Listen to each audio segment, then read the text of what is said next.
Hello guys, welcome back to our channel. ఇప్పుడే అందిన important update అనమాట. ఎస్ఎస్సి జీడీ సంబంధించి ఎవరైతే స్టూడెంట్స్ ఉన్నారో మీ అందరికి ఒక ఇంపార్టెంట్ అప్డేట్ అయితే తీసుకొని వచ్చాను. మీ అందరికీ ఎగ్జామ్స్ అనేవి ఎప్పుడు ఉన్నాయి, అలానే ఇక్కడ మీకు అడ్మిట్ కార్డ్ అనేది ఎలా డౌన్లోడ్ చేసుకోవాలి, మనకు అఫీషియల్ న్యూస్ అయితే రావడం అయితే జరిగింది. ఈ వీడియోలో మీ అందరికీ క్లియర్గా నేను ఇన్ఫర్మేషన్ అయితే అందజేయబోతున్నాను. తప్పకుండా మీరు ఏం చేస్తారంటే ఈ వీడియోని లైక్ చేసి, అలానే మీరు ఎస్ఎస్సి జీడీకి అప్లై చేశారా లేదా అని చెప్పేసి కూడా ఒకసారి కింద కామెంట్ చేయండి.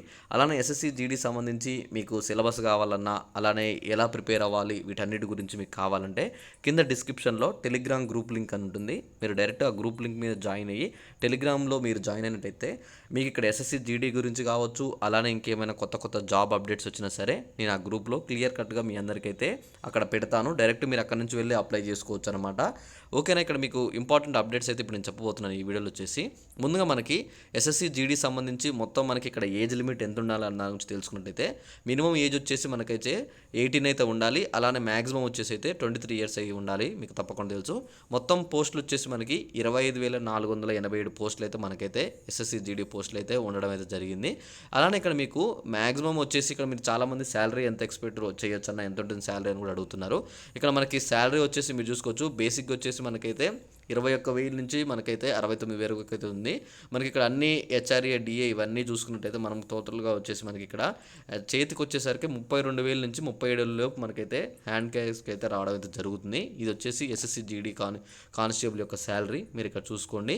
అలానే ఇక్కడ మీకు ఇక్కడ ఎగ్జామ్ అనేది ఎప్పుడు కండక్ట్ చేస్తున్నారు, అలానే మనకి ఇక్కడ హాల్ టికెట్స్ అనేవి ఎప్పుడు రిలీజ్ చేస్తున్నారు దాని గురించి మనం మాట్లాడుకుంటే, మనకి ఎగ్జామ్ వచ్చేసి అప్లికేషన్స్ వచ్చేసి మనకి డిసెంబర్ 1వ తారీఖు నుంచి అయితే స్టార్ట్ అయింది. మీకు తెలుసు మనకి లాస్ట్ డేట్ వచ్చేసి మొన్న 31వ తారీఖు వరకు మనకి లాస్ట్ డేట్ అయితే ఉండడం అయితే జరిగింది.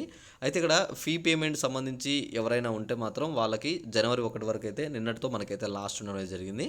ఇక్కడ కరెక్షన్ వచ్చేసి ఒకవేళ మీరు అప్లికేషన్లో ఏమైనా కరెక్షన్ ఉండుంటే, అంటే మీకు ఇక్కడ సర్టిఫికేట్లో ఒక నేమ్ ఉండి తర్వాత మీరు ఎంటర్ చేయడంలో ఇంకొక నేమ్ అలా ఏమైనా కరెక్షన్స్ లాంటివి చేసుకోవాలనుకుంటే మనకి వచ్చేసి ఆ కరెక్షన్ యొక్క డేట్ వచ్చేసి మనకి 8వ తారీఖు నుంచి 10వ తారీఖు, ఓకేనా. ఆ 2 రోజుల్లో మీకు డేట్ ఇచ్చారనమాట.